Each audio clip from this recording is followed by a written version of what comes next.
So tonight in Aristeia 99, we're going to be talking about everyone's panda, 8 Ball.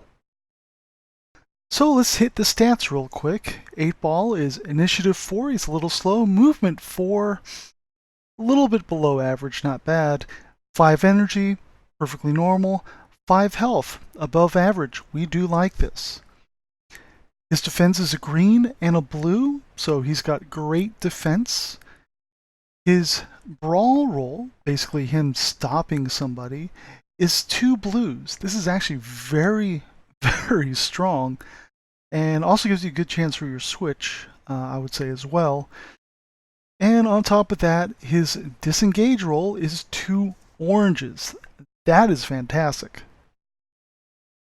His character switch is a shield and a bang, and he displaces himself. Specifically, it says displace yourself. So this is actually really nice. Just from the get-go, you kind of get this idea that, hey, this guy might be a tank. There's some debate about that. There have been some. There was a great podcast, Enter the Hexadome, and they actually talk about tanks and off tanks and all that. But actually, what you're looking at here is, this guy might be good at controlling things. So, displacement, always a great thing to have on a character. His first ability is actually an attack. For 2 energy, you can eat my Fajing. I have no idea how that's pronounced. It is an orange and it is a blue. This is relatively safe. I wouldn't necessarily call this a huge damage dealer, necessarily. It's ranged 1 to 3, and for a single bang, you can displace the target. Now, that's the only other switch he has. When you look at that, the bang for Eat My Fajing and for his character switch, you see that immediately he's going to like focus. Additional yellow dice are going to be great for 8 Ball when he's in this mode, as it were. So he also has a 1 green ability, costs 3. It's called Be Water, dude. It is an orange, it is a blue, sounds familiar. Now the trick here, though, is that it is a green ability, so there's no actual defensive dice rolled on the part of the other player. This is very important because that blue die isn't really there for defense, it is there for you to potentially displace yourself. You still do need a success. You can get a success through the blues or through the oranges, but it is you're not there trying to defend yourself per se. You're just maybe trying to hit your switch, and again, a little extra help getting your success needed. So you make your success, and you're going to place the target in any free space adjacent to you. Now, what is fun here is the target isn't defined as being hostile. So, at range 1, 2, you can move an allied teammate, because if they're a legitimate target, you can target an enemy. You can also target, say, a minion from Gaia or Fiddler. They are valid targets. And of course, you know those lovely obstacles that you have got around the Hexadome? Guess what? Those can be targets too. And the reason for this too is specifying a target. It's not specifying a character. It's not specifying an enemy. It is not specifying an ally. So this gives you a lot of flexibility. And really, this kind of really brings up, he doesn't have any passives. And frankly, it's probably for the best he doesn't. But he is pretty much there to move things around. He's not as good at it as Hexer would be. But at the same time, he's a lot more solid than Hexer is. And you've got some kind of fun options that you can do right here. So he gets in the middle of things, so you get him into a scoring zone. He can bring someone in there with him. He can push them out. This is nice. And since it's sort of kind of reliable, then you kind of get the feeling going over here. Additionally, he's good to stick next to people. So if you got, say, Gata or someone like that that likes to move around, or Wild Bill, yeah, bring him close to you. Gata, even with hers, she might have a little difficulty getting away from him. Wild Bill definitely would. You're basically using him as a form of control, and that's great. I actually don't use him that much myself. I tend not to play positional tricks like this, but someone like Banzai Zap can use 8-ball. It's a scary effect, and it's a lot of fun to watch. And again, with a high defense and 5 HP, well, he's going to stick around. So, on to his tactics. So first off, we're going to have block. This is done before making a roll. Very important. So got a roll this. You're going to add 2 blues to the roll. So this is obviously a great team card. Wonderful contribution he can bring in. Similar to the card that Valkyrie has, actually, Ice Wall.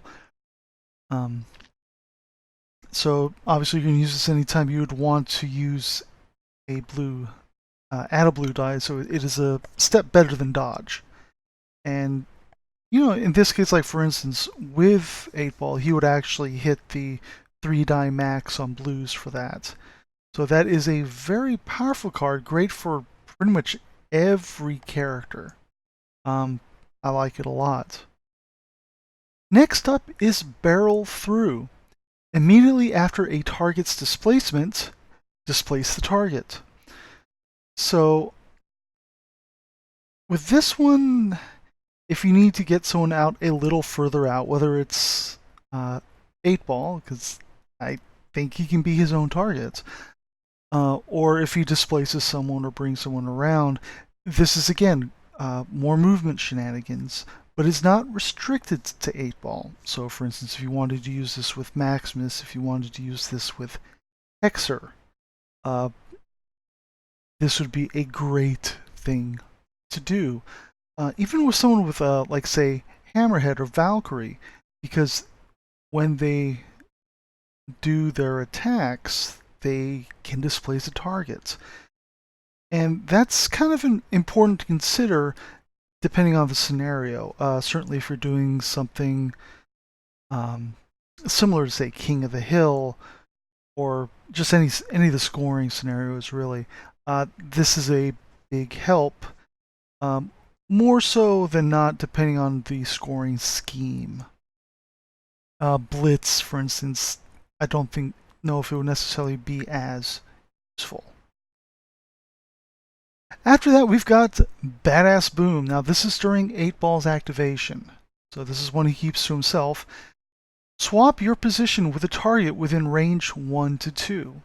So this is kind of the little version of one of Cosmo's tactics. Still, this is now this does require line of sight, but a character who is marked, it should be usable on them. Which again, this is, you are moving around, and say one of your characters is immobilized, you can swap them around.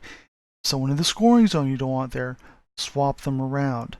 This does depend on positioning 8-ball to be where you want them to be first, though. So you do want to think about that.